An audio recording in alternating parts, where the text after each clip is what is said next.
So we'll start with marketing segmentation and targeting. I'm Vijeta, Assistant Professor, Department of MBA, Ranchi Women's College, Ranchi University, and we will discuss a very important topic in marketing, that is marketing segmentation and targeting. How we segment the market and how we target our target market. Before understanding what is market segmentation or how we segment the market, we'll first know what do you mean by segmentation. Segmentation is basically dividing the entire market into small groups.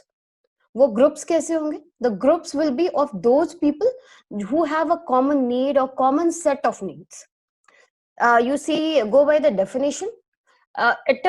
Market segmentation is dividing a heterogeneous market into small segment that can be reached more efficiently with products and services that match their unique needs. Dividing the market into distinct groups of buyers with different needs, characteristics or behavior who might require separate produce और marketing mixes is called segmentation. जब हम पूरे market को, जैसे मान लीजिए, I'll take with an example. We'll move with an example. जैसे कि ये पूरा एक market है, आप पूरे अपने घर को एक example ले सकते हैं. आप अपने घर को अगर एक एग्जाम्पल लेते हैं तो हो सकता है किसी को मीठा पसंद है, किसी को नमकीन पसंद है, किसी को रोटियां पसंद है, किसी को पूड़ियां पसंद है. तो कई बार ऐसा होता है कि आपकी मम्मी हर के लिए अलग अलग चॉइस का प्रोडक्ट बनाती है और अगर हर कोई उसको कंज्यूम करता है तो सब अपने अपने नीड्स को सेटिस्फाई कर लेता है एंड वो बहुत खुश रहता है. हाँ, उस दिन मम्मी बहुत अच्छी हो जाती है. तो वैसा ही सेम होता है मार्केट के साथ. अगर मार्केटर आइडेंटिफाई कर पाए किसकी क्या नीड है और उस नीड के अकॉर्डिंगली अगर वो उसको प्रोडक्ट बना के दे सकता है, that is the best situation जो मार्केटिंग में हो सकती है. बिकॉज अल्टीमेटली मार्केटिंग का जो मेन ऑब्जेक्टिव होता है वो होता है सेटिस्फाइंग द कंज्यूमर्स. तो जब भी हम सेगमेंटेशन की बात करते हैं तो सेगमेंटेशन किस बेसिस पे करेंगे, क्या कैसे होता है सेगमेंटेशन? तो सेगमेंटेशन करने का बहुत सारा लेवल्स है या बहुत सारा तरीका है. पहला तो सेगमेंटेशन होता है मास मार्केटिंग. मतलब हमको कोई सेगमेंटेशन नहीं करना. मेरे हिसाब से सेम प्रोडक्ट सबके लिए बनाओ और सबको वो चीज कंज्यूम कराओ. मास मार्केटिंग कॉन्सेप्ट में क्या होता है कि using almost the same product, promotion और distribution strategy for each and every consumer. हम कस्टमर के नीड्स को किसी भी बेसिस के ऊपर डिवाइड नहीं करते या किसी एक सिंगल नीड को हम फोकस करते और सारे कस्टमर्स को मान लेते कि every one will be a consumer of this product and it is being consumed as produced. उसमें किसी भी तरह का कंजम्पशन के बेसिस पे कोई डिफरेंशिएशन नहीं होता. सेम प्रोडक्ट सबके लिए. तो वैसे में मार्केटर्स को क्या फायदा होता है कि उनको अलग अलग स्ट्रैटेजी यूज करने की जरूरत नहीं पड़ती कि मुझे इस प्रोडक्ट के लिए, एक्स प्रोडक्ट के लिए अलग मार्केटिंग स्ट्रैटेजी रखनी होगी, वाई प्रोडक्ट के लिए अलग मार्केटिंग स्ट्रैटेजी, अलग प्रमोशन, अलग डिस्ट्रीब्यूशन. वैसा कुछ नहीं होगा. They make a one single product and make it for mass marketing. सबके लिए बना दिया. नमक बनाया, सबके लिए बनाया. अनब्रांडेड प्रोडक्ट्स जितने भी आएंगे वो सारे आप उसको कंसिडर कर सकते हैं कि मास मार्केटिंग में आ सकते हैं. से आलू, मार्केट में मिलने वाला आलू, ऐसे ही आलू वो किसी के लिए कि नहीं है कि भैया तुम्हारा वेट ज्यादा है तब तुम ये वाला लो फैट आलू खाओ या फिर हाई फैट आलू खाओ. आलू इज पोटैटो, राइट? तो अनब्रांडेड, आपके घर में जो दूध वाला आता है वो अनब्रांडेड मिल्क अगर आकर के आपको घर में दूध पहुंचा के जाता है, I am not talking about that packaged milk. जो मिल्क में ना करके ग्वाला आकर के आपके घर में जो दूध देके जाते हैं, that will come in the mass marketing. वहां पे कोई डिफरेंशिएशन नहीं है. वो same milk has to be consume by a kid, has to be consume by elderly. आपके दादाजी, आपके घर में जो बूढ़े लोग हैं वो भी कंज्यूम करते हैं और आप भी उसको कंज्यूम करते हैं. तो everyone consumes the same product बिना किसी कैरेक्टरिस्टिक्स, बिना किसी बेंचमार्क के. अगर हम कोई प्रोड्यूस करते हैं उसको हम मास मार्केटिंग कहते हैं. उसके बाद सेकंड होता है सेगमेंट मार्केटिंग. और बेसिकली हम सेगमेंट मार्केटिंग के बारे में ही बात करेंगे पूरे इस पीपीटी में. सेगमेंट मार्केटिंग में क्या होता है कि वो एज अ मार्केटर हम आइडेंटिफाई करते हैं कि पूरे मार्केट में अलग अलग तरह के लोग हैं, अलग अलग तरह के बायर हैं जिनका अलग अलग नीड्स होगा, अलग अलग परसेप्शन होगा, अलग अलग बाइंग बिहेवियर होगा. वैसे अलग अलग स्मॉल पॉकेट्स को हम एक साथ डिवाइड करते हैं अलग अलग उस बेसिस को लेकर के, अलग नीड्स को लेकर के, परसेप्शन को लेकर के. तो वो जो कैटेगरीज हम फॉर्म करते हैं उसको हम सेगमेंट मार्केटिंग कहते हैं. Segment marketing recognises that buyer differ in their needs and perception and buying behavior. The company tries to isolate broad segments that make up a market and adapts its offer to match more closely the needs of one or more segment. पूरे market को अलग अलग टुकड़ों में बांट देना या फिर अलग अलग पैकेट्स में बांटना, उसको देखना कि ये X buyer is different to Y buyer, और फिर अगर हमारे पास जो प्रोडक्ट है जो एक्स बायर को सूट करता है तो I will concentrate on X buyer only, और हम उसके लिए प्रोडक्ट बनाएंगे. That is called segment marketing. जैसे फॉर एग्जाम्पल आप अपने घर में, आपके घर, फिर वही सेम एग्जाम्पल हम दूध वाला का एग्जाम्पल लेते हैं, तो आप अगर पैकेट मिल्क लेते हैं तो पैकेज मिल्क में आप देखते होंगे जैसे कि low fat, high fat, tone milk, extra tone milk. तो टोन मिल्क किसको चाहिए होगा? वैसे जिनको कि फैट्स की जरूरत है. और उसमें लाइट वर्जन्स पे आते हैं. लाइट वर्जन्स किसको चाहिए? वैसे लोग जो कॉन्शियस हैं, जो मिल्क कंज्यूम उसमें फैट हो सकता है, तो व्हाट दे विल वांट कि कोई भी इस तरह के फैट्स को इसमें से निकाल दे. तो light milk is also an option जो मार्केटर्स ने देखा और उसके हिसाब से उन्होंने वो प्रोडक्ट बनाया. तो second basis is marketing, segment marketing. Third is niche marketing. Niche क्या होता है कि हम एक पर्टिकुलर ग्रुप के नीड्स को बहुत नॉरली डिफाइन करते हैं, बहुत नॉरली स्टडी करते हैं और उसका एकदम distinct set of needs, combination of benefits को आइडेंटिफाई करते हैं और उसके अकॉर्डिंगली हम एक प्रोडक्ट बनाते हैं. जैसे फॉर एग्जांपल आप क्रीम्स का एग्जांपल लीजिए. क्रीम कोई मॉइस्चराइजेशन के लिए लगा रहा है, कोई किसी को ब्यूटीफुल होना है, किसी को फेयर होना है. These are universal needs. सबको होना है, सबको फेयर होना है, सबको स्किन मॉइस्चराइज चाहिए, सबको स्किन यंग हेल्दी चाहिए. लेकिन उसमें से एक पर्टिकुलर एकदम एक खास ऐसे लोग होंगे जिनको एक्ने का प्रॉब्लम है, जिनको पिगमेंटेशन का प्रॉब्लम है.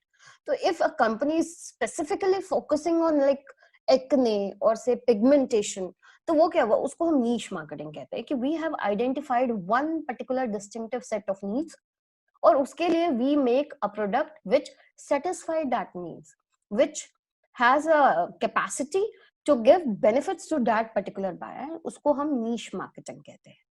एंड उसके बाद आता है माइक्रो मार्केटिंग. माइक्रो मार्केटिंग में क्या होता है कि हम जो प्रोडक्ट बनाते हैं वो एकदम टेलर बेस बनाते हैं. टेलर मेड मतलब एकदम आपकी जो जिस ग्रुप को हम फोकस कर रहे हैं स्पेसिफिकली हम उसी ग्रुप को लेकर के उसके नीड्स के हिसाब से बनाते हैं. ये इंडिविजुअल बेसिस पे हो सकता है या फिर ये लोकेशन बेसिस पे हो सकता है. जब हम लोकेशन बेसिस पे बनाते हैं तो उसको हम लोकल मार्केटिंग कहते हैं. जैसे फॉर एग्जांपल अभी बहुत recent we are doing this course because of the corona virus. तो corona virus we have seen Wuhan में वेट मार्केट है. तो वेट मार्केट इंडिया में तो नहीं एग्जिस्ट करता. तो वो वेट मार्केट बेसिकली वहां के नीड्स को सेटिस्फाई करने के लिए बनाया गया है. वहां पे लोग एनिमल्स को कंज्यूम करते हैं, वैसे एनिमल्स जो हम लोग शायद पेट भी रखते हैं या फिर वो भी नहीं रखते, लेकिन वैसी चीजों का कंजम्पशन वहां पे होता है. तो वहां के लोकल नीड्स को सेटिस्फाई करने के लिए है. लेकिन अगर वही प्रोडक्ट इंडिया में बिकने आएगा तो नो वन विल बाय, या फिर there will be very few buyers जो उस तरह के वेट मार्केट को प्रमोट करेंगे या वेट मार्केट में जाना पसंद करेंगे. तो वहां के स्पेसिफिक नीड्स के लिए वो बना है. और उसी के जैसा और भी माइक्रो मार्केटिंग का एकदम नैरोएस्ट फॉर्म है, we do individual marketing. Individual marketing when we focus needs of one particular buyer. जैसे मान लीजिए आप बुटीक जाती है, बुटीक में अगर आपके पसंद का वो ड्रेस, आपकी पसंद का शेरवानी, आपके पसंद का लहंगा, आप उसमें कलर बताते हैं, आप उसमें डिजाइन्स बनाते हैं, आप हर चीज उसमें स्पेसिफाई करते हैं, तो उसको हम कहते हैं इंडिविजुअल माइक्रो मार्केटिंग. तो these are the levels of marketing. जिस बेसिस पे आप सेगमेंटेशन कर रहे हैं तो क्या उसका लेवल होगा, किस तरह से करेंगे, that these are levels of segmentation. उसके बाद फिर हम आगे मूव करते हैं. व्हाट आर द बेसिस जिसके बेसिस पे हम ये सेगमेंट डिवाइड करते हैं. मतलब अगर हमने मार्केट को डिवाइड किया तो कुछ तो सोचा होगा ना. तो ये जो सोचा होता है या फिर जो भी बेस लेकर के हम डिवाइड करते हैं उसको हम बेसिस ऑफ मार्केट सेगमेंटेशन कहते हैं. And primarily there are 4 bases of market segmentation. We'll do one by one each of the bases. सबसे पहले we'll start with demography. Demography सबसे important segmentation का basis है. And demography में basically we talk about the population mix जिसको कि हम target कर रहे हैं या जिसके लिए हम प्रोडक्ट बनाना चाहते हैं. डेमोग्राफिक सेगमेंटेशन में क्या क्या वेरिएबल्स कंसिडर किए जाते हैं? तो पहला होता है एज. एज में इन्फेंट हो सकता है, यंग हो सकता है, एडल्ट हो सकता है, ओल्ड हो सकता है. फिर उसके बाद आता है gender. Gender can be male, gender can be female. हम लोग एग्जाम्पल्स के साथ उसको डील करते हैं. जैसे फॉर एग्जाम्पल एज को बेसिस करके कोई कंपनी अपने प्रोडक्ट्स को बनाती है, जैसे फॉर एग्जांपल हॉर्लिक्स का एग्जांपल लेते हैं।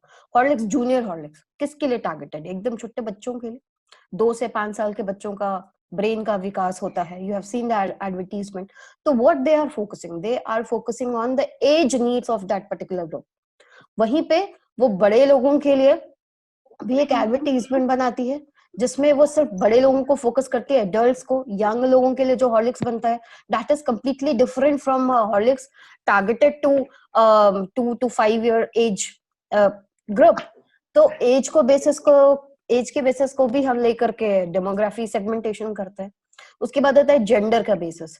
जेंडर के बेसिस पे बहुत पॉपुलर आपने देखा होगा, fair and lovely for female, fair and handsome for male. तो और जेंडर को बेस करके हम अलग अलग तरह के सेगमेंटेशन कर सकते हैं। जेंडर में मार्केटिंग में we only consider male and female. Third gender या ट्रांसजेंडर को लेकर के अभी तक में हमारे मार्केटिंग स्ट्रैटेजी या सेगमेंटेशन को बेसिस नहीं बनाया गया है। They will either come under male और they will come under female. There is no specific segmentation for the third gender. Next is family life cycle. आप जब से आपका जन्म होता है और जब तक आपकी मृत्यु होती है, जन्म से लेकर के आपके डेथ तक का ये जो पूरा लाइफ साइकिल है वो आप अपनी फैमिली के साथ बिताते हो। और आपका जो रहने का तरीका, आपका जो स्पेंडिंग होता है वो अलग अलग होता है, अलग अलग फैमिली लाइफ साइकिल के टाइम में। तो फैमिली लाइफ साइकिल में क्या क्या स्टेजेस होते हैं? पहला स्टेज होता है जब आप यंग होते हैं, यंग एंड सिंगल। आप बच्चे हैं, आपके साथ आप सिंगल हैं, आप यंग हैं, आप अपने पेरेंट्स के साथ रहते हैं। वहां पे स्पेंडिंग, अब you are completely dependent on your parents. तो आपके लिए यहाँ पे डिसीजन मेकिंग आपके पेरेंट्स करते हैं। वो आपके लिए जो भी प्रोडक्ट्स के रिक्वायरमेंट है they will look after it. उसके बाद the second phase is young married and no children. आप बड़े हो जाते हैं, उसके बाद आपकी शादी है लेकिन आपके पास बच्चे नहीं है, तो आपकी क्या होगी? स्पेंडिंग पावर उस वक्त ज्यादा होगी, बिकॉज आपकी लाइबिलिटीज कम होती है। उसके बाद next phase is young and married with youngest child under 6 year. मतलब still you have bit of spending power, आपके पास लिबर्टी है स्पेंड करने की। बच्चों की रिक्वायरमेंट उतनी ज्यादा नहीं है अभी तक। आप उसके लिए ज्यादा से ज्यादा जो खर्चे आते हैं वो आते हैं, आप उसके प्ले स्कूल में एडमिशन कराते हैं, आप उसको कहीं घूमने ले गए, उनके इंटरटेनमेंट के ऊपर खर्च करें, उनके खिलौने के ऊपर खर्च होता है। तो वहां पे स्पेंडिंग बहुत डिफरेंट होती है in comparison to a person who is young, who is married and whose youngest child is above 6 year. तो व्हेन तो उस वक्त क्या होगी? स्कूल्स की फीस, उस तरफ फोकस ज्यादा हो जाएगा। आपका जो खर्चा होता है वो ज्यादातर अपने बच्चों के ग्रोथ के ऊपर खर्चा होता है, उनके करियर प्लान्स के ऊपर खर्चा होता है। उसके बाद क्या होता है? Old married with children. आप बड़े हो गए, आपके बच्चे भी बड़े हो गए, तो अब क्या है? अगेन आपके पास जो स्पेंडिंग पावर है वो बढ़ सकती है, या फिर अगर आपके बच्चे आप पे डिपेंडेंट है, आप बड़े हो गए लेकिन आप पे डिपेंडेंट है, तो आपकी स्पेंडिंग पावर उस वक्त बहुत घट जाएगी एंड आपका जो फोकस रहेगा वो उनकी एजुकेशन के ऊपर हो जाएगा। उसके बाद next phase is married with no dependent children. जब आपके बच्चे आपको छोड़कर जा चुके हैं, आप कोई डिपेंडेंट चाइल्ड नहीं है आपके ऊपर, तो आप अपने मे बी आप अपने रिटायरमेंट के खर्चे, रिटायरमेंट प्लान्स के ऊपर फोकस कर रहे हैं। आपका खर्चा मोरोवर वो चला जाएगा जो मेडिसिन के ऊपर ज्यादा खर्चा होगा, या फिर आपके पुराने जो भी आपने सोच रखा था कि हाँ ठीक है वंस आई रिटायर, वंस मैं अपनी लाइबिलिटी से फ्री हो जाता हूँ उसके बाद जो करता, तो you will have your spending in that cycle. क्यों? लाइफ साइकिल के हिसाब से सेगमेंटेशन करती हैं कंपनियां। तो अगर मान लीजिए एक इंश्योरेंस कंपनी है, वो यंग सिंगल को बेच रही है, उस वक्त तो हो सकता है वो चिल्ड्रन प्लान बेचेगी, या फिर ऐसे लोगों को टारगेट करती है who are young and who have child below 6 year age. वो ऐसे लोगों को टारगेट करती है अपना चाइल्ड प्लान बेचने के लिए। लेकिन रिटायरमेंट प्लान बेचने के लिए वो वैसे लोगों को टारगेट कर सकती है who have child above 6 years or who have no liabilities, because once if they are aware, they will plan for their retirement early. Otherwise, once you get bit of maturity, when the child grows above 6 year age, तब आप में थोड़ी सी maturity है कि what I will do post retirement, तो उसमें आप अपने रिटायरमेंट प्लान्स को लेकर के ट्राई करते हैं, या फिर आप हेल्थ इंश्योरेंस उस वक्त ट्राई करते हैं। तो डिपेंड लाइफ साइकिल के ऊपर। Next is your income. आप अपने इनकम के हिसाब से भी, कंपनियां इनकम के हिसाब से मार्केट को डिवाइड करती हैं। ऑल्टो और सियाज दोनों बनाने वाली कंपनी मारुति ही है, लेकिन दोनों बनाने का जो तरीका है या फिर दोनों के लिए जो टारगेट ग्रुप है that is completely different. Income, family size, occupation, what are the basis जिसके ऊपर डेमोग्राफिक सेगमेंटेशन. तो इनकम के बेसिस पे we divide the market. A marketer can divide the market on the basis of income. जो lower income group हो सकता है, below poverty line हो सकता है. जैसे गवर्नमेंट की स्कीम है, गवर्नमेंट की स्कीम में बिलो पॉवर्टी लाइन या फिर एपीएल कैटेगरी के लोगों के लिए Ayushman Bharat, it is not at all targeted for high income groups. It is targeted for below poverty line or the people who are on an app like who have a lower income. वैसे ही family size को लेकर के भी बहुत सारे segmentation होते हैं. Family sizes like it can be 1 or 2, it can be 2 to 4, it can be 2 to 6. उस बेसिस पे लेकर के भी मार्केट सेगमेंटेशन हो सकता है. Next is occupation. बहुत सारे ऑक्यूपेशंस को बेस करके भी हम सेगमेंटेशन करते हैं. ऑक्यूपेशन का बेसिस हो सकता है, it you can target your product for professional, for self employed, for unemployed, for home makers. जैसे अनएम्प्लॉयड लोगों के लिए गवर्नमेंट की एक और स्कीम है जिसको हम एनएसडीसी कहते हैं. एनएसडीसी में बहुत सारे लोगों को स्किलिंग का काम कर रहे हैं. तो स्किलिंग का काम किसके लिए कर रहे हैं? Who is the target group? Target is the unemployed people और अनएम्प्लॉयड मास. उसके बाद next category is education. Education के बेसिस पे you can categorize your product और you can segment the market. Education basis can be illiterate, school, high school, college graduate, scholars, उनके basis पे. फिर religion के basis पे, रिलीजन के basis पे बहुत सारा सेगमेंटेशन होता है. बहुत सिंपल सा एग्जांपल बताती हूँ कि आपका शादी है, अगर मान लो शादी का कोई ओकेजन है, तो selling a gown is obviously meant for a Christian bride और selling a lehenga, red colour lehenga is obviously meant for a Hindu bride. तो आप रिलीजन को बेसिस को लेकर के भी आप सेगमेंटेशन करते हैं. रेस, ब्लैक, व्हाइट, एशियन, उसके बेसिस पे सेगमेंटेशन हो सकता है. Nationality, some products are specifically meant for Indian people, some like बहुत सारे फ्लाइट्स में इस तरह का सेगमेंटेशन आप देख सकते हैं. तो सेगमेंटेशन के बेसिस में first is demography, next is psychographic. Psychographic segmentation में we basically look after 3 points. One is social class, other is lifestyle, and third is personality. Social class में it is lower group like upper class, middle class, lower class. इसको 7 broad categories में divide किया गया है और social class को basis को लेकर के हम फिर उसको products segment करते हैं. उसके बाद लाइफस्टाइल में you can be an achiever. एक achiever, आपने शायद रेनॉल्ट का एड देखा होगा. रेनॉल्ट, तो उसमें आपने देखा होगा कि एक, या फिर आपने अल्ट्राटेक का एड देखा होगा. अल्ट्राटेक के एड में दिखाते हैं कि एक बच्चा बैठता है, वो सीमेंट की, वो आज भैया को तोड़ने का शौक था, मुझे जोड़ने का शौक था. वो अगर आपको एडवर्टीजमेंट अगर याद हो तो what they are striving at, they are mainly focusing on achievers at that point. अगर आपने कुछ अचीव करा है आपके लाइफस्टाइल में तो you have a different option to choose from the market. आपको जो चॉइसेस होंगी वो बिल्कुल अलग होंगी ऐसे लोगों से जो स्ट्राइवर्स हैं, जो स्ट्रगल कर रहे हैं अभी भी. उसके बाद next basis your personality. Personality के बेसिस पे बहुत सारा कंजम्पशन डिफरेंस होता है. आप बहुत एम्बिशियस हो सकते हैं, उस वक्त आपके जो चॉइसेस होंगे that will be completely different from a person who is authoritarian. तो आप साइकोग्राफिक सेगमेंटेशन आपकी पर्सनालिटी के बेसिस पे, आपके लाइफस्टाइल के बेसिस पे, आपके सोशल स्टाइल के बेसिस पे हो सकता है, सोशल क्लास के बेसिस पे हो सकता है. Next is your behavioural segmentation. Behavioural segmentation में क्या करते हैं, हाउ यू बिहेव, लाइक आपका परचेज करने का क्या तरीका है, उसके बेसिस पे बिहेवियरल सेगमेंटेशन होता है. बिहेवियरल सेगमेंटेशन में आप परचेज ओकेजन, आप रेगुलर बायर हैं या स्पेशल ओकेजन पे खरीदते हैं. जैसे मान लीजिए होता है कहीं कहीं पे चिकन रोज खाते हैं, कहीं कहीं पे कोई फेस्टिवल है तभी हम खाते हैं. तो आप परचेज ओकेजन के बेसिस पे कर सकते हैं. बेनिफिट, किसको क्या बेनिफिट चाहिए, कितनी क्वालिटी चाहिए, सर्विस चाहिए, क्या इकोनॉमी है उसमें से, मतलब आपको वैल्यू ऑफ द प्रोडक्ट कितना चाहिए होता है, उस प्रोडक्ट के उसके बेसिस पे भी आप प्रोडक्ट को सेगमेंट करते हैं. उसके बाद यूजर स्टेटस, वो नॉन यूजर हो सकता है, पहले कभी भी यूज नहीं करा, पुराना यूजर है तो उसके लिए आपको नया कुछ करके देना पड़ेगा. एक पोटेंशियल यूजर है जो अभी तक नहीं आया लेकिन आप पोटेंशियली आप उसको कन्वर्ट कर सकते हैं. उसके लिए जो सेगमेंटेशन का तरीका है वो होगा बिल्कुल अलग होगा. उसके लिए जो स्ट्रैटेजी मार्केटिंग मिक्स बनानी होगी वो that will be completely different. तो यूजर स्टेटस के बेसिस पे it can be a new user, it can be a non user, it can be a regular user, और उसके लिए मार्केटिंग बेसिस अलग अलग होंगे, मार्केटिंग मिक्सेस अलग अलग होंगे. Next is usage rate.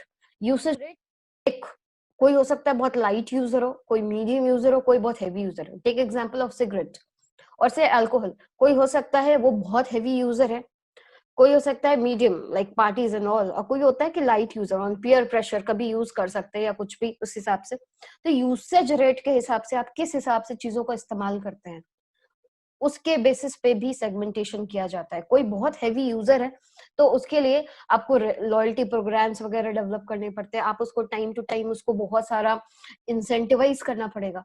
कोई लाइट यूजर है, बहुत कम आता है, तो वो लाइट से मीडियम यूजर हो सके उसके लिए आपको अलग से कुछ मार्केटिंग एक्टिविटीज करनी पड़ेंगी। And the next is readiness state. Readiness state मतलब वो बंदा आपके प्रोडक्ट के बारे में कितना जानता है, उसके बेसिस पे सेगमेंटेशन होता है।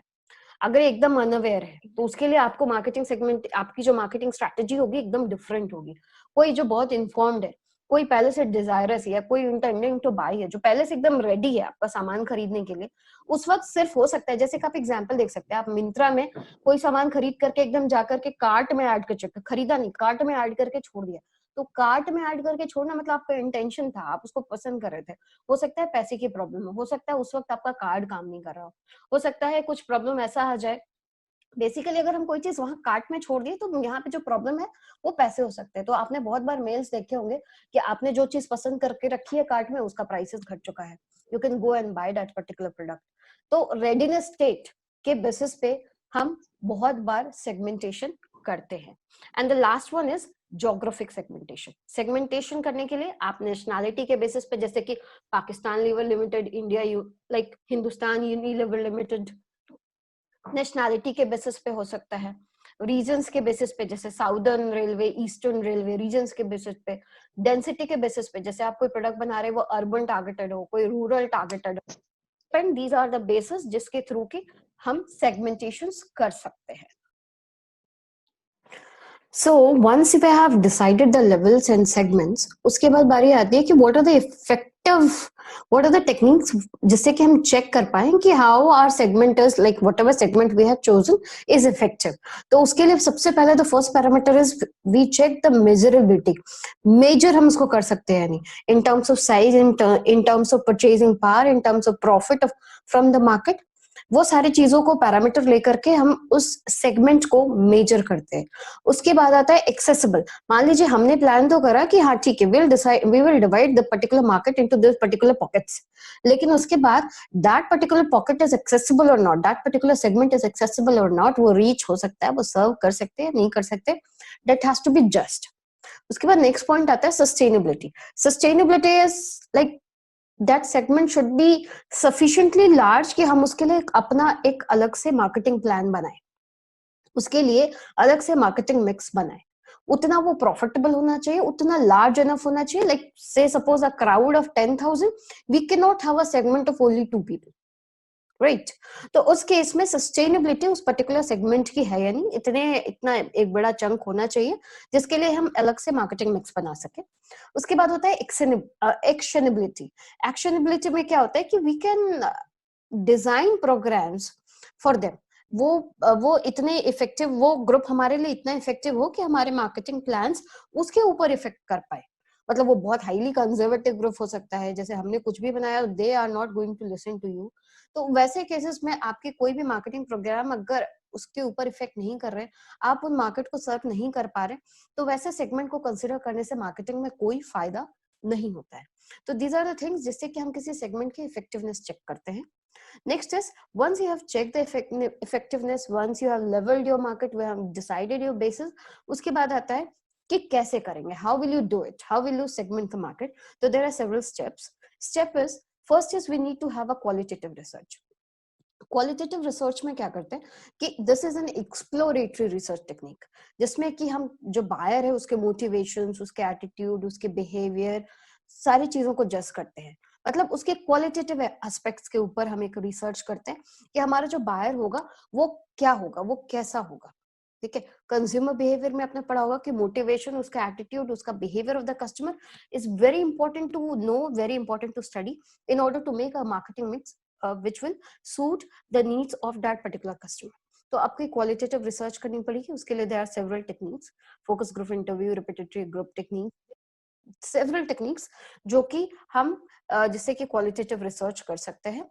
उसके बाद आता है क्वांटिटेटिव रिसर्च। क्वांटिटेटिव रिसर्च में क्या होता है, एज द वर्ड सजेस्ट, हम डायमेंशंस, क्वांटिटेटिव डायमेंशंस को चेक करते हैं, डेटा गैदर करते हैं with the help of interviews, with the help of survey, with the help of interviews, जिसमें कि हम एक कस्टम ग्रुप्स को फॉर्म कर सके। उसके बाद next method is, next technique, the next step in this technique is the analysis of data. हमने डेटा जमा कर लिया लेकिन उसका कोई एनालिसिस, उसका कोई इंटरप्रिटेशन नहीं करा, तो there is no need of collecting any data. So next is we need to analyze the entire data. Entire data has to be sorted, has to be interpreted using different mathematical techniques, factor analysis, automatic interaction detection, conjoint analysis, cluster analysis. There are several methods जो कि हम use करते हैं analysis करने पे। ये analysis किस लिए हो रहा है? In order to make a persona of the person, persona of the buyer, whom we are targeting, whom we are segmenting on our desired basis. उसके बाद क्या करते हैं, वैलिडेशन। हमने जो डेटा कलेक्ट करा उसको वैलिडिटी कितनी है, उसका वो रियल वैल्यूज है या नहीं, वो या फिर वो ऑकर्ड बाय चांस है, हमने अपने दिमाग में बना लिया, हमने अपने बायस होकर के डेटा कलेक्ट कर लिया, हमको सोच करके प्लान करके ही गए थे कि नहीं हमारा जो बायर होगा वैसे ही होगा, लेकिन एक्चुअली में वो एग्जिस्ट नहीं करता है। ऐसा हो सकता है बहुत बार। तो वैसे में वो बायसनेस वगैरह को कम करने के लिए, डेटा कलेक्शन में गड़बड़ी हो गई हो उसको चेक करने के लिए हम क्या कर सकते हैं, we need to have a validation of our research. तो we will validate our data और उसके बाद फाइनली हम एक प्रोफाइल प्रिपेयर करते हैं हर एक सेगमेंट के लिए। वो प्रोफाइल जिसमें कि जो जो भी बायर है उसका डिस्टिंग्विश्ड एटीट्यूड हो, बिहेवियर हो, डेमोग्राफी हो, अलग अलग उसका जो एट्रीब्यूट्स है हम उसको कंप्लीटली डिफाइन करते हैं। गिव यू एन एग्जांपल से सपोज ओला कैब जो लोग बुक करते हैं तो वो किस तरह के लोग होते हैं, उनका बायर्स पर्सोना अगर हम बताते हैं तो वो कैसे होते हैं, वो लोग होते हैं क्या, इजी गोइंग, उनको वो बहुत हरी में भी होते हैं, उनको एक जगह से दूसरी जगह जाने में बहुत जल्दी भी है, साथ में उनको कम्यूट करना, रेगुलर कम्यूटर्स होते हैं वो। उसके बाद उनके साथ क्या है कि they can not wait for कि हाँ ऑटो आए उसके साथ जाए, रुक रुक के जाए, वैसा नहीं है। They need their own comfort, they need their own space, plus they have a disposable income. अब इसको हम कंपेयर करते हैं ऑटो में जो लोग बैठ के जा रहे हैं या फिर तो person who are taking an shared auto rickshaw, तो उनके पास क्या है, टाइम थोड़ा रिलेटिवली, ओला जो ट्रैवल करते हैं उनसे रिलेटिवली टाइम ज्यादा है, डिस्पोजेबल इनकम कम है, they are not in so much of hurry, और या फिर उनका जो एटीट्यूड है, उनका जो बिहेवियर है वो is completely different from a buyer of an Ola cab. तो ये दो तरह के प्रोफाइल हो सकते हैं, जो नॉर्मल जो कम्यूटर्स होते हैं, डेली कम्यूटर्स होते हैं, उनके लिए भी हम अलग अलग प्रोफाइल बना सकते हैं। तो आप अगर उसके बाद फिर हम बेस करते हैं से सपोज जोमेटो, तो जोमेटो घर में खाना, जोमेटो क्या करती है, घर में आपके ऑनलाइन ऑर्डरिंग करिए, आपको खाना घर पे पहुंचा जाती है। तो किसको घर पे खाना चाहिए होता होगा, हार्डली आप देखेंगे कि मम्मीज जो एज ओल्ड मम्मीज हैं वो लोग घर पे खाना ऐसे ऑर्डर करके नहीं मंगाते, they do not prefer, they prefer home cooked food. Otherwise जो go to restaurant, spend time, good quality time, have fun and then come back and eat and all the stuffs. लेकिन घर में खाना कौन बनाता है, single people, either they are single, they do not know how to cook, made नहीं है, made के हाथ का खाना खा के थक गए, मतलब disposable income is higher in that case, disposable income is higher, time की कमी है, स्किल्स की कमी है उस पर्टिकुलर स्किल सेट में। तो ये आप कंपेयर कर सकते हैं, वो उस तरह का एक पर्सोना प्रिपेयर कर सकते हैं कि who will be going for a Zomato service in that case. तो उसके बाद next thing is, once you have done your segmentation and all, segment करके अपने मार्केट को अलग अलग पैकेट्स में डिवाइड कर लिया, उसके बाद आता है targeting. Targeting is choosing that particular market जिसको कि आप सर्व करना चाहते हैं। Targeting is the step of evaluating market segment and selecting the segment to be in. Important word is to be in, मतलब हम जिसको सर्व करना चाहते हैं as a marketer, as a company, हम जिस पर्टिकुलर सेगमेंट को सर्व करना चाहते हैं उसी को हम टारगेट ग्रुप कहते हैं। और जो टेक्निक, वो जो इवैल्यूएशन, वो जो मेथड्स हम यूज करते हैं to be into that particular segment, that is called targeting.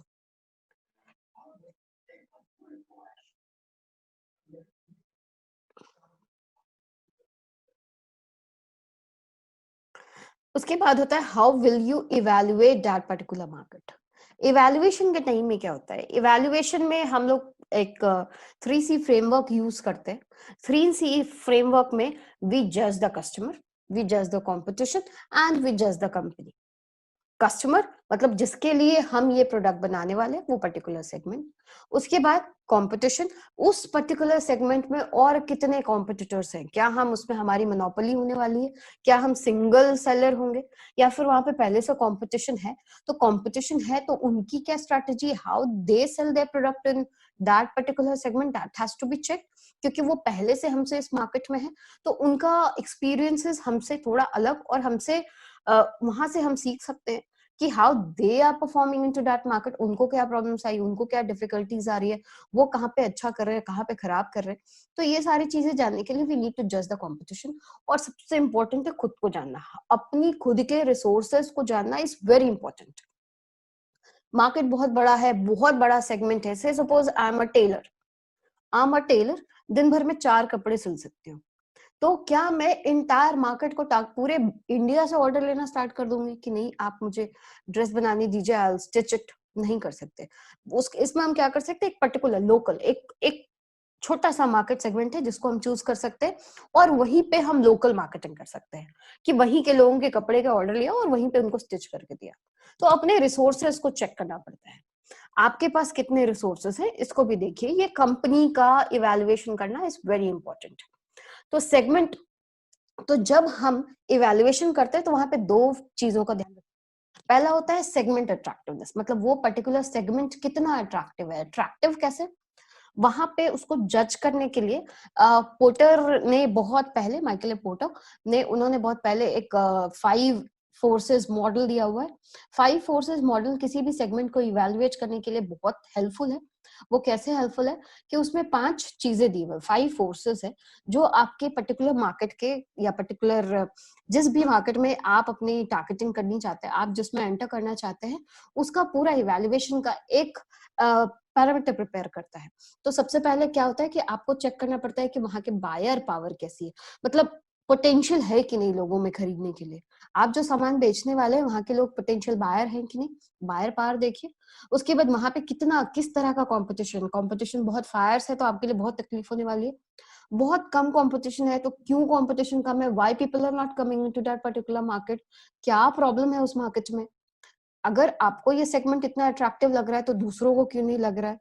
ये सारी चीजें भी आपको देखनी पड़ेंगी। उसके बाद होता है थ्रेट ऑफ सब्स्टिट्यूट। आप जो प्रोडक्ट बेच रहे हैं उसका कोई सब्स्टिट्यूट मार्केट में आ सकता है। सब्स्टिट्यूट कुछ भी हो सकता है उस केस में। जैसे आप फॉर एग्जांपल, आप हो सकता था कि बना हुआ खाना आप देते हैं तो सब्स्टिट्यूट हो सकता है कि रेडी टू कुक, मतलब ऐसे मिक्सेस आजकल मार्केट में अवेलेबल है जो सीधा पैकेट्स डालिए, कढ़ाई में डालिए, थोड़ा गर्म करिए और द फूड इज रेडी। तो सब्स्टिट्यूट आ सकते हैं आपके मार्केट में। और उसके बाद फिर bargaining power of the supplier, आपके पास जो भी आप प्रोडक्ट दे रहे हैं या जिस सेगमेंट में आप डील कर रहे हैं वहां पे सप्लायर्स का बार्गेनिंग पावर क्या है। अगर सप्लायर्स बहुत पावरफुल हैं तो आपके लिए बहुत तकलीफ हो सकती है, और अगर सप्लायर्स आप बहुत सारे बदल सकते हैं, उनकी बार्गेनिंग पावर कम है, तो आपके पास जो कॉस्ट ऑफ प्रोडक्शन होगा वो रिलेटिवली कम हो जाएगा, या फिर आप अपने प्रोडक्ट के ऊपर आपका कंट्रोल ज्यादा हो सकता है। उसके बाद होता है threat of a new entry.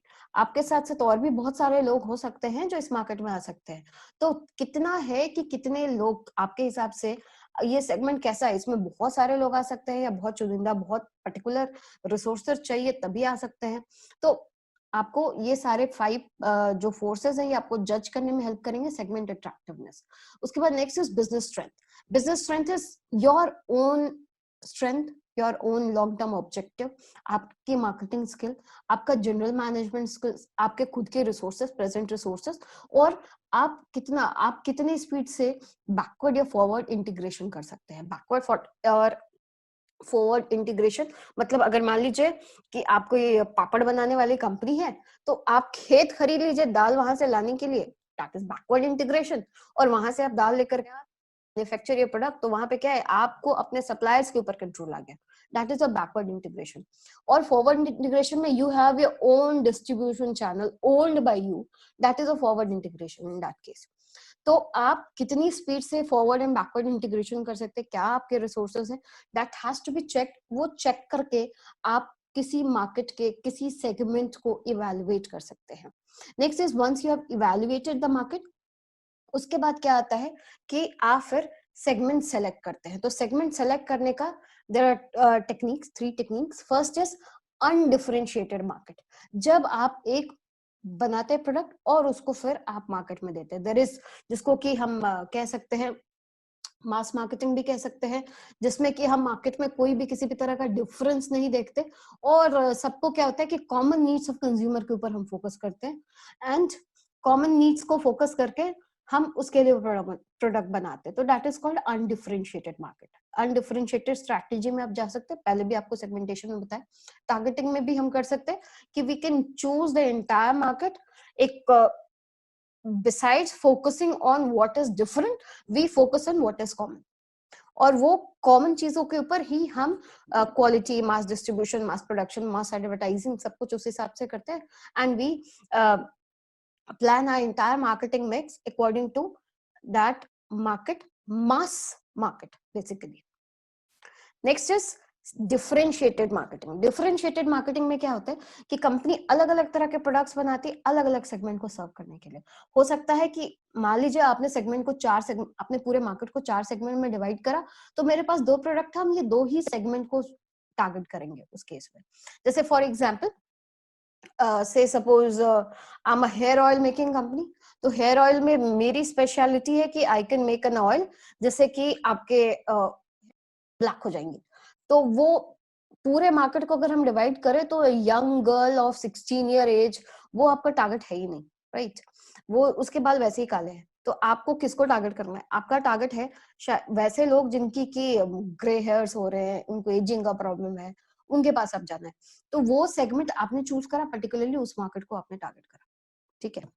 And plus you are an oil making company, you make a general oil, तो आप क्या कर सकते हैं, you can choose 1 segment, 2 segment और इंटायर सेगमेंट, हर एक सेगमेंट के लिए अलग अलग product. That is called differentiated marketing. Next is concentrated marketing. Concentrated marketing में क्या होता है कि when the company resources are limited, instead of going after small share of large market, the firm goes after large share of one or few sub markets। मतलब मेरे पास एक ही product हो और एक ही के लिए चले जाते हैं, पूरा मार्केट के ऊपर हम ध्यान नहीं लगाते, उसमें हम कॉन्सेंट्रेटेड मार्केटिंग स्ट्रैटेजी यूज करते हैं। जैसे मान लीजिए कि आम कंपनी और मेरे पास उतने ज्यादा रिसोर्सेज नहीं है कि हम पूरे मार्केट को सर्व कर पाए, तो I go to a particular segment, let's suppose a particular locality, और से सपोज मेरी से किड्स वेयर, किड्स के बहुत मल्टीपल डिमांड्स हो सकते हैं।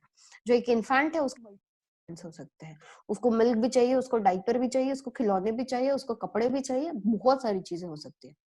But I particularly go to one section that is called vaccine.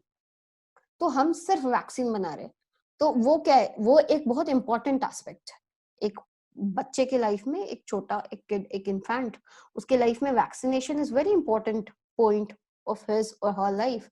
तो हमारी कंपनी सिर्फ फोकस करती है वैक्सीन बनाने पे। I am not focus on making diaper of that particular kid, not focusing on making clothes, not focusing on making any toy or something. I'm just focusing on making a vaccine.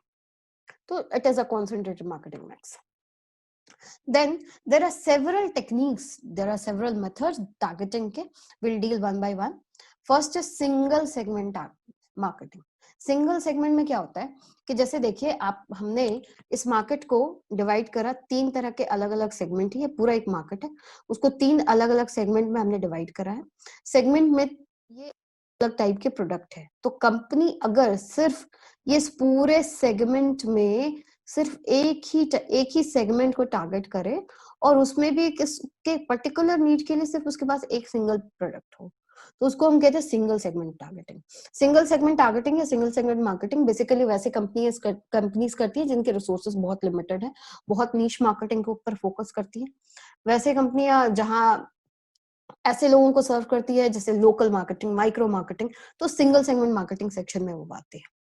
उसके बाद आता है selective specialisation. Selective specialisation में होता है company के पास हर एक segment के लिए कुछ कुछ है, लेकिन उस सेगमेंट के पर्टिकुलर नीड को ही फुलफिल कर रहा है। मतलब उस सेगमेंट के सारी चीजें नहीं, जैसे मान लो आप एज के बेसिस पे हमने अगर मार्केट को डिवाइड कर लिया, से सपोज एज छोड़ते हम जेंडर पे बात करते हैं, तो जेंडर के बेसिस पे हमने you leave this third quadrant, अगर आप S1 S2 दो तरह का सेगमेंट है, से मेल एंड से फीमेल, तो मेल और फीमेल, फीमेल की भी अलग अलग बहुत सारे प्रोडक्ट्स की रिक्वायरमेंट हो सकती है, मेल की भी अलग अलग बहुत सारे प्रोडक्ट की रिक्वायरमेंट हो सकती है, लेकिन हम एक पर्टिकुलर कंपनी के सिर्फ एक मेल के लिए एक कुछ चीज बना रहे और फीमेल के लिए कुछ एक चीज बना रहे, लेकिन इन दोनों चीजों में कोई सिमिलैरिटी नहीं। तो मल्टीपल सेगमेंट स्ट्रैटेजी में क्या होता है, डिफरेंशिएटेड मार्केटिंग स्ट्रैटेजी है ये। कंपनी क्या कर सकती है कि बहुत अलग अलग नीड्स को लेकर के अलग अलग तरह का प्रोडक्ट बना सकते हैं। जैसे कि आप एग्जांपल लीजिए जॉनसन्स एंड जॉनसन्स, जैसे ही जॉनसन्स एंड जॉनसन्स बोलते हैं दिमाग में क्या आता है, बेबी रेंज, बच्चों के सामान, बच्चों का उनका soap, Johnson powder and all. लेकिन वही कंपनी साथ में क्लीन एंड क्लियर भी बनाती है, और वही कंपनी साथ में सर्जिकल प्रोडक्ट्स भी बनाती है, वही कंपनी ड्राई आई मशीन्स भी बनाती है। तो लेकिन इन सारी चीजों का कोई आपस में कोई लेना देना नहीं होता, तो इसको हम डिफरेंशिएटेड मार्केटिंग कह सकते हैं। उसके बाद exam third is product specialisation. Product specialisation में क्या हो जाता है कि when a firm possess a relatively attractive product which can be tailored to variety of feasible markets, किसी कंपनी के पास ऐसा कोई प्रोडक्ट है जो डिफरेंट डिफरेंट सेगमेंट्स को एक साथ सर्व कर सकता है, या उसको हिसाब से हम टेलर मेड कर सकते हैं। जैसे कोई फार्मा कंपनी है, लाइक फार्मा कंपनी, उसके पास कोई पर्टिकुलर केमिकल फॉर्मुलेशन का पेटेंट है, या फिर वो उसमें एक्सपर्टीज है उसका, तो वो अलग अलग सेगमेंट के हिसाब से अपने प्रोडक्ट को टेलर कर सकती है। अपने बूढ़े लोग को भी पैरासिटामोल देना है, बच्चे को भी पैरासिटामोल देना है, यंग लोगों को पैरासिटामोल देना है, लेकिन एमजी के हिसाब से अलग अलग वेरिएशन किया जा सकता है उस केस में। तो आप अगर प्रोडक्ट में स्पेशलाइज है, आप you can go for a product specialisation marketing strategy और अ टारगेटिंग स्ट्रैटेजी। उसके बाद होता है, बहुत बार कोई कंपनी होती है जो एक पर्टिकुलर सेगमेंट को बहुत अच्छे से समझती है और उसके लिए वो अलग अलग तरह का प्रोडक्ट बनाती है, उसको हम मार्केट स्पेशलाइजेशन स्ट्रैटेजी कहते हैं। Example is first cry. First cry क्या करता है, बट आप फर्स्ट क्राई के स्टोर में चले जाए, आपको वहां पे बच्चों के लिए हर चीज मिल जाएगी। You can take a diaper from there, you can take milk product also, you can take cloth also, you can take toys also, you can numerous number of things जो कि बच्चों को चाहिए होती है, इन्फेंट्स को जो भी चीजें चाहिए होती है एक्सेप्ट वैक्सीन, लेकिन उनके पास बाकी बहुत सारी चीजें होती हैं जो वहां पे मिल जाती है।